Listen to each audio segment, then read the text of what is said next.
porque he descendido del cielo no para hacer mi voluntad, sino la voluntad del que me envió. San Juan 6:38. El ser humano es obstinado y rebelde por naturaleza. Y hoy, en estos tiempos finales, estamos viendo una rebeldía, desobediencia e irrespeto de hijos hacia los padres que nunca se había visto. Lo que ignoramos es que cuando actuamos así estamos imitando a Satanás, el primer rebelde de la historia. Es nuestra naturaleza caída la que nos empuja a actuar así. Jesús nos dio ejemplo de obediencia. Él dejó su trono para venir a morir por nuestros pecados, por mandato expreso de su Padre. Vino para que todo aquel que el Padre trajere a Él, preservarlo para salvación y vida eterna, y no le importó el precio que se tuviera que pagar para ello. He ahí la dificultad del ser humano para hacer la voluntad de Dios.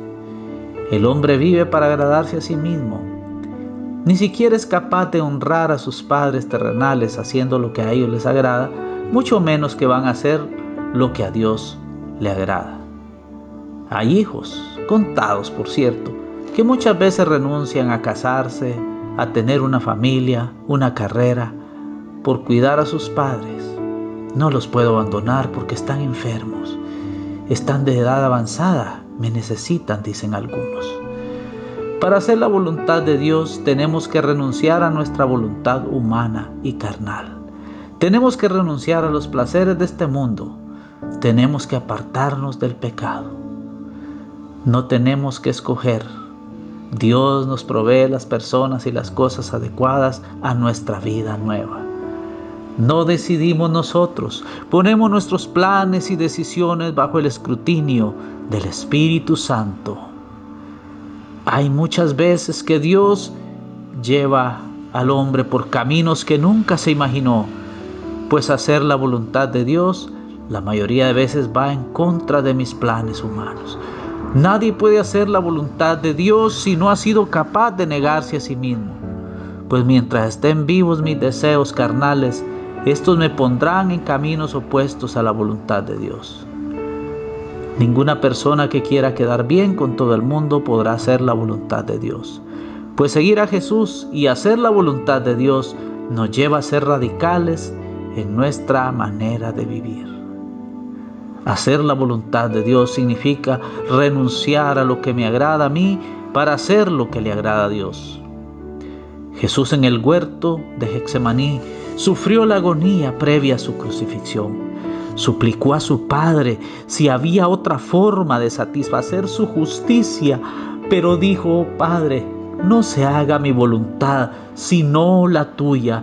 Muchos sufrimientos, algunos aguijones en nuestra carne, son parte del propósito de Dios para nuestra vida. Muchas veces renegamos y reclamamos al Señor que cómo es posible que siendo sus hijos suframos tantas cosas, pasemos por estrecheces económicas. A veces Dios permite todo para que aprendamos a contentarnos bajo cualquier circunstancia, pues su voluntad es que dependamos siempre de Él, no de nosotros, no de personas, solamente de Él. Muchas veces tendremos que renunciar a las cosas que más amamos para agradar y servir a Dios. Llámese trabajo, deportes, negocios o incluso personas. Sufriremos al renunciar a ellas, pero al final entenderemos que agradar a Dios debe ser mi prioridad y debe estar por encima de todo.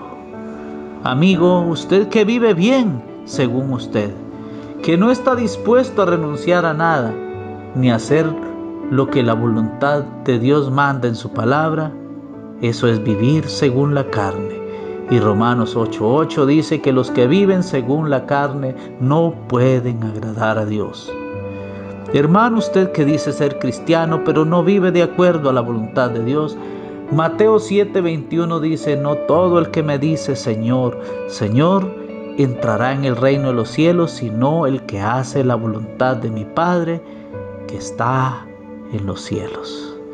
Examinemos nuestro corazón y pongámonos a cuentas con el Señor, y que nuestra oración prioritaria no sea pedir salud, trabajo o cosas materiales, sino fuerzas para vivir de acuerdo a la voluntad de Dios.